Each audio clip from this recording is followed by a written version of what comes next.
Okay, so today's video is going to be about what to do if you're going through a season of isolation. This is different than my other videos. This is for new believers, or you've rededicated your life. This is my experience of what I've gone through until I'm out hunting. Probably won't see much because with the wind blowing the way it is, and it's been raining the last few days, probably won't see any birds. Got my boat with me, so let's see if we can get. Anyways, what to do to isolation. Now, I've gone through quite a few, multiple seasons of isolation and just not sure where to go next. God, I believe, does these to grow patience in you, okay, to make you more patient and to trust Him more. So you'll notice the first bit when you follow God is He will start by cutting people out of your life. You'll notice maybe old friends you spent time with, or people that weren't good for you. You'll notice don't want to be around you anymore. They sort of drop off. If you're a gamer and you don't play games as much anymore, you may find people on there start unfriending you. And your list, especially when they find out you're a Christian, a lot of them will most likely unfriend you. There's also social media. Following Christ, if you've been following the world, loses you followers as well. Many followers will not bother subbing to you or following you on these other platforms because you're a Christian. And a lot of people don't like Christians. So, what do? Well, you keep trusting God. You go now. And your season of isolation as you wait for God, say you don't know where to go next, okay? You have no idea what the next step is God has planned for you. You're like, what do I do? And you're, say, been in this waiting period for a few days to a week. Well, I can tell from personal experience, don't jump the gun, okay? Don't just go out and do whatever, you want. If you're waiting for a relationship, don't just go out and find the first girl that, likes you and, you're like, oh yeah, she's so cool, yeah. And you end up dating and it blows up in your face because she wasn't who God had planned for you. And the relationship doesn't work out, and then you're hurt. And you're saying, why, God? You isolated me. I was so lonely and I did this, but you didn't trust Him. And you end up blaming God in the end for the failed relationship or whatever, when God says, I got you, my son. You just jumped ahead and did your own thing. You disobeyed. And it's because you didn't have patience. So seasons of waiting, they suck. They're not fun. But you grow so much more in that waiting period. And you may wonder why. Well, it also eliminates the distractions. Throughout my waiting periods, I have overcome quite a bit. It's been about 5 years since I followed God. I am no longer a chronic corn addiction. Still tempted now and then because the culture is hypersexualized, and I'm still tempted to go onto the sites, which I don't, but the temptation's there. But I can tell you it's been, I can't remember, I shared it with a friend of mine, Braden Stackler there. We talk back and forth. He has a YouTube channel. We message back and forth every once in a while, and sort of, I smile at the thought is, I sent a message the other day and said, I can't remember the last time that I, beat my wiener like a monkey in the corner. Literally, I can't remember.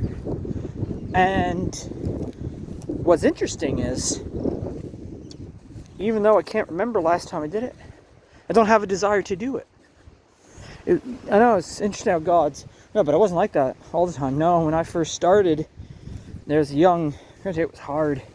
I was following God, but like many Christian men, I was still onto the sites. And then I was trying SR. And this is shortly into my journey.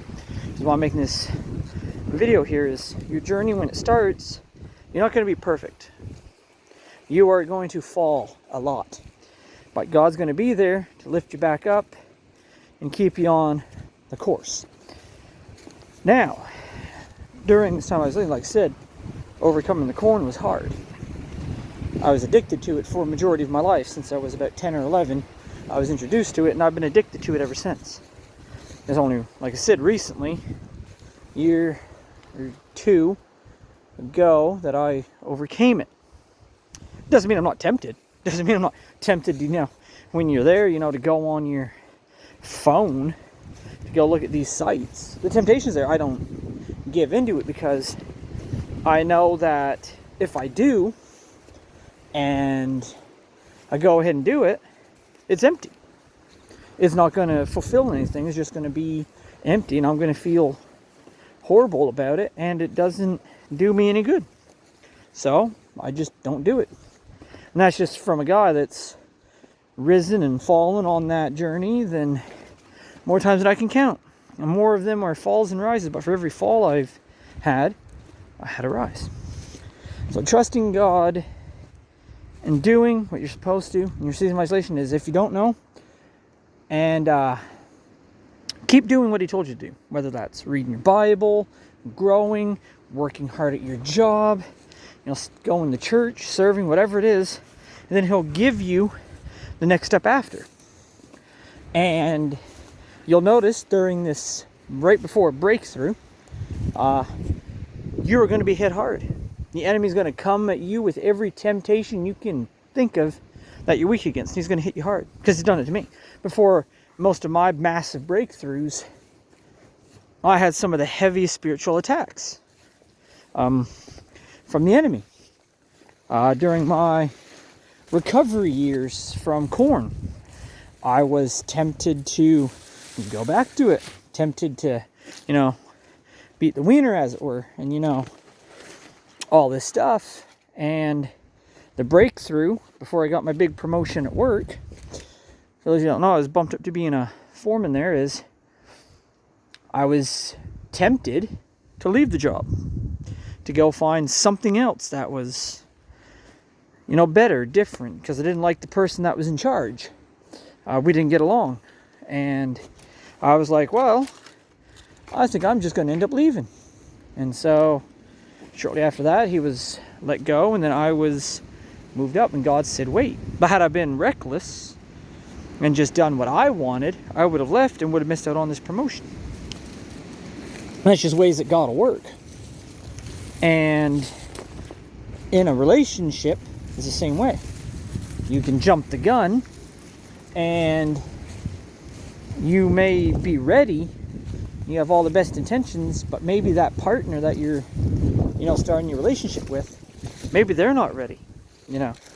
Part of being in a relationship is to have almost two equal people in their maturity levels and somewhere similar in their Christian walk to come together. That's why it's said to be yoked equally and not unequally. So that's also part of it. And your isolation is a time of growing. Don't look at it as pain. Like I said in my other videos, use it as growing. Build yourself. Put good habits in place now that you can use when God sends you that special someone of that then maybe you're like Paul. Maybe deep down in your heart, and God's all but confirmed that you will be alone for the rest of your life. Like, it happens. There are certain Christians that are alone and they are happy. Maybe that's you. If that is, God will give you the strength to endure that, and you will endure it.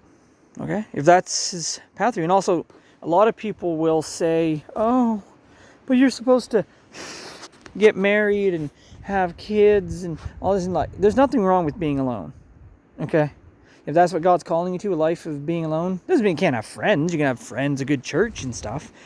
And all that just means you may not have a romantic partner. And that's okay. If that's God's plan for you, that is fine. Not everybody's meant to be married.